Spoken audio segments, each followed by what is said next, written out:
बिस्मिल्लाहिर्रहमानिर्रहीम। बिस्मिल्लाहिर्रहमानिर्रहीम। वकज़ालिक फ़तन्ना बअदहुम बिबअदिन लियक़ूलू अहाउलाइ मन्नल्लाहु अलैहिम मिन बैनिना अलैहिस्सलाहु बिअअलम बिश्शाकिरीन। अल्लाह तबारक व तआला इन आयतुनि में पोयों मज़मून अॻी आयत वारो अञा जारी आहे। इन आयत में अल्लाह तबारक व तआला उन्हनि रुअसाए मक्का जो बयान फरमायो आहे।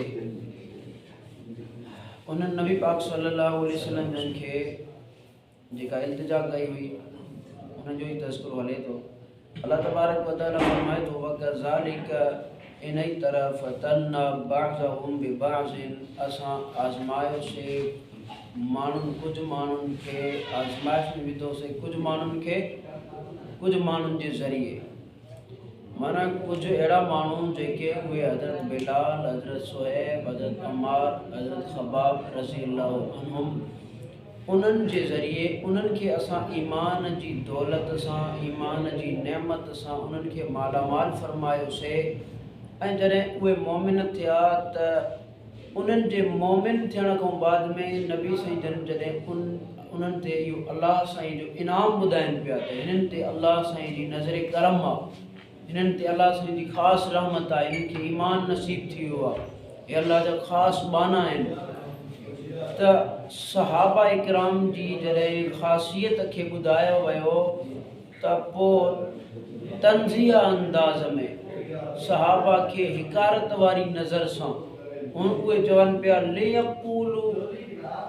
यक़ूलू अहाउलाइ मन्नल्लाहु अलैहिम मिन बैनिना छा असां मां अलाह साईं पंहिंजी नज़र करम वरी इन्हनि ते फरमाई। छा हे भला ने मोहम्मद तो चवे सल्लल्लाहु अलैहि वसल्लम इनाम कयो आहे, हिननि खे ईमान जी दौलत सां सरफराज़ फरमायो आहे।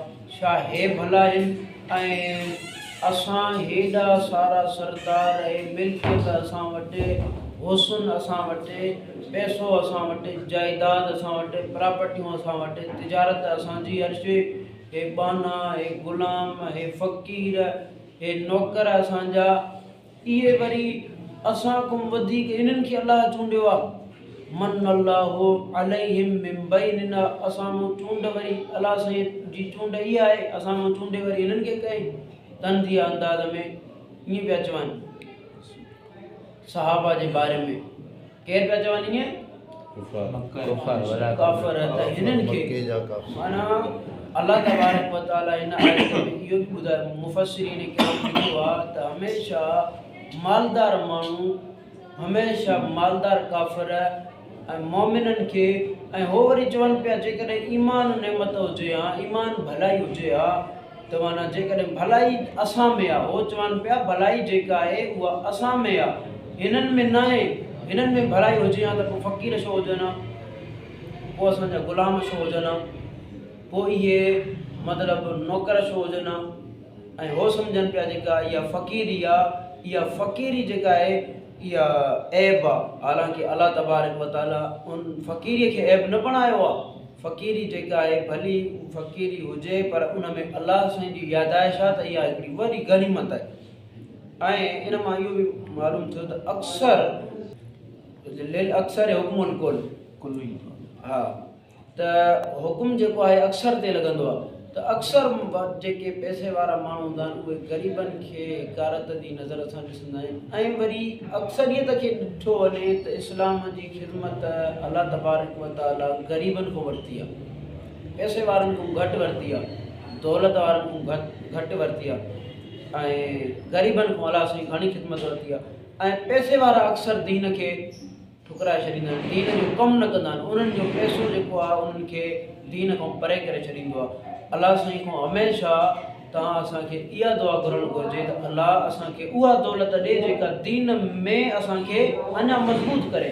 अहिड़ी दौलत अहिड़ो रिज़्क़ अहिड़ो माल असांखे न ॾे जंहिंजे करे असां दीन खां परे थी वञूं त अल्लाह तबारक व ताला तव्हां सां खे अहिड़ी दुआ घुरणु घुरिजे त हुननि खे जेका दौलत हुई हुन हो सम्झनि पिया जेका भलाई आहे उहा दौलत में आहे, मिल्कियत में आहे, हुस्न में आहे, प्रॉपर्टियुनि में आहे, जाइदाद में आहे, हालांकि उन्हनि में न हुई, उहो भली फ़क़ीर ई हुया पर साईं जन वटि आया हुआ। अल्लाह तबारक व ताला एहसान ऐं इनाम नज़र करम उन्हनि ते फरमाई हुई। अल्लाह साईं फरमायो अलैहिस्सलाहु बिअअलम शाकिरीन, छा अल्लाह तबारक व ताला नथो ॼाणे शुक्रगुज़ारनि खे।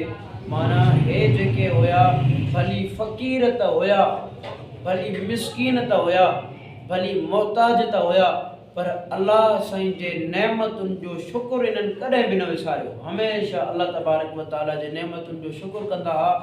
नेमतुनि जो शुक्र करण जे करे अल्लाह साईं वॾे में वॾी नेमत जेका आहे ईमान जी बि इन्हनि खे अता करे छॾी, ऐं वॾे में वॾी ॿी जेका नेमत आहे हुज़ूर अलैहिस्सलातु वस्सलाम जन उहा बि इन्हनि खे अता करे छॾी। हो उन्हनि खां न ईमान वारी नेमत छॾी सघिया, न हुज़ूर वारी नेमत छॾी सघिया।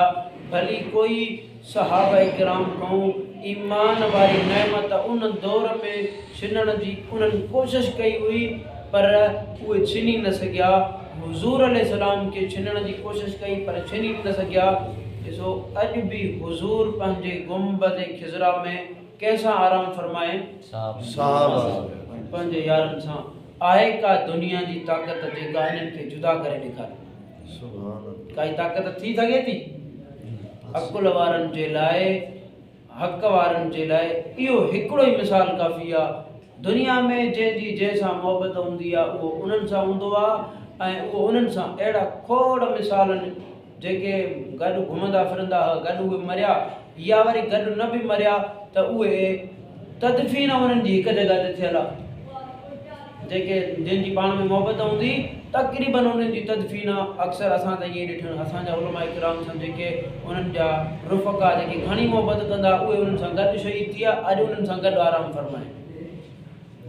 ऐं सहाबा किराम खां वठी करे बि ईअं इहा शइ आहे। नबी साईं जी हज़रत अबू बकर सिद्दीक़ सां मोहबत, हज़रत उमर साईं सां मोहबत, अॼु उन्हनि जो गॾु सुम्हणु इहा वॾे में वॾी मोहबत जो दलील आहे, वॾे में वॾी मोहबत जी निशानी आहे, जो अॼु बि हो पंहिंजे प्यारे पैगम्बर हुज़ूर अलैहिस्सलाम सां गॾु आहे। साईं जन जी इहा ज़ाहिर थी थिए अॼु किरदार में।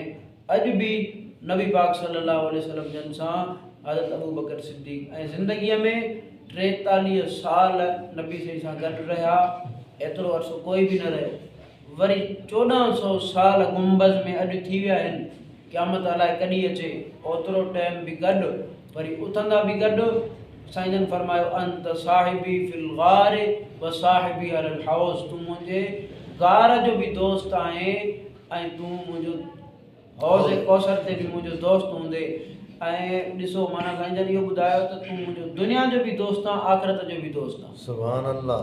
जेको दुनिया जो बि दोस्त हुजे, आख़िरत जो बि दोस्त हुजे, ऐं उन्हनि जी दोस्ती अहिड़ी हुजे जो हमेशह कठे दुनिया जी काई ताक़त। ॾिसो गार में हिकिड़ो कारो आयो न, हज़रत अबू बकर सिद्दीक़ खे नबी साईं खां जुदा करणु आयो न, हिकिड़ो कारो जुदा करे सघियो? अॼु बि कारा जुदा करण जी कोशिशि कनि था, पर कारा पंहिंजा केॾा बि वस हलाइनि, पंहिंजा बूथ कारा करे सघनि था, पर हज़रत अबू बकर खे नबी साईं खां जुदा करे ई नथा सघनि। कंहिंखे ताक़त ई न आहे। हे अल्लाह साईं जो फ़ैसिलो आहे, अल्लाह जे फ़ैसिले खे कोई टारे ई नथो सघे।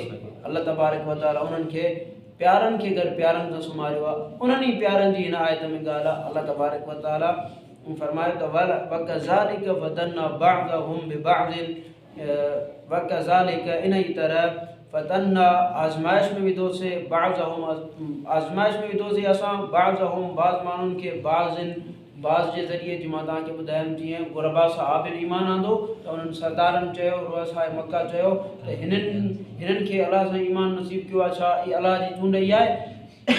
अलाह बिल्लाह।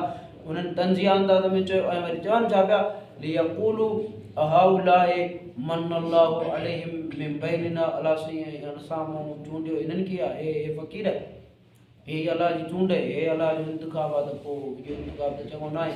माना उहो पंहिंजी मालदारीअ खे ॾिसनि पिया, पंहिंजे हुनखे ॾिसनि पिया, पर अल्लाह तबारक व तआला जी हदीस पाक में ईंदो आहे, इन अल्लाह ला यंज़ुरु अला अमवालिकुम, अल्लाह जी नज़र तव्हांजे मालनि ते न हूंदी आहे, वाला सुवरिकुम, तव्हांजे सूरतुनि ते बि न हूंदी आहे, वलाकिन यंज़ुरु इला कुलूबिकुम, अला कुलूबिकुम, तव्हांजे दिलनि ते अल्लाह जी नज़र हूंदी आहे, व अअमालिकुम, तव्हांजे अमलनि ते नज़र हूंदी आहे। सहाबिन जे दिलनि ते बि नज़र हुई, उन्हनि जूं दिलियूं बि पाक हुयूं। अॻियां आयत में अचे थो, बल्कि अल्लाह से वज़ाहत बि फरमाई, उलाइका लज़ीना इम्तहनल्लाहु क़ुलूबहुम, मां उन्हनि जे दिलनि जो इम्तिहान वरितो। नम्तहनल्लाहु क़ुलूबहुम, अल्लाह साईं इम्तिहान जो तव्हां वरितो त पोइ छा नतीजो निकितो, फरमाई तक़वा, नतीजे में तक़वा निकिती। वो मुतक़ी हुया, अल्लाह जी जे शइ ते नज़र हुई, उन्हनि जो इम्तिहान बि वरितो ऐं उहे उन में पास बि विया। ऐं अॻिते अल्लाह साईं फरमाए, अलैहिस्सलाहु छा नथो ॼाणे अल्लाह बिआलम, अलैहिस्सलाहु बिआलम छा अल्लाह साईं नथो ॼाणे बिशाकिरीन, शुक्र करण वारनि खे। माना उन्हनि जॾहिं शुक्र कयो, शुक्र माना एॾी वॾी नेमत आहे, जेको शुक्र कंदो आहे अल्लाह साईं नेमत में इज़ाफ़ो फरमाईंदो आहे। उन्हनि शुक्र कयो, अल्लाह वॾे में वॾी नेमत ईमान वारी दौलत बि उन्हनि खे अता फरमाई, वरी ॿी वॾी नेमत हुज़ूर जी पाक हस्ती बि उन्हनि खे अता फरमाई। जेकॾहिं तव्हां बि शुक्र कंदव त अल्लाह साईं तव्हांजे नेमतुनि में, मतिलबु तव्हां पंहिंजे रिज़्क़ वारी नेमत खे, पंहिंजे ईमान वारी नेमत खे, पंहिंजे सुकून वारी नेमत खे वधाइणु चाहियो था त हमेशह अल्लाह साईं जो शुक्र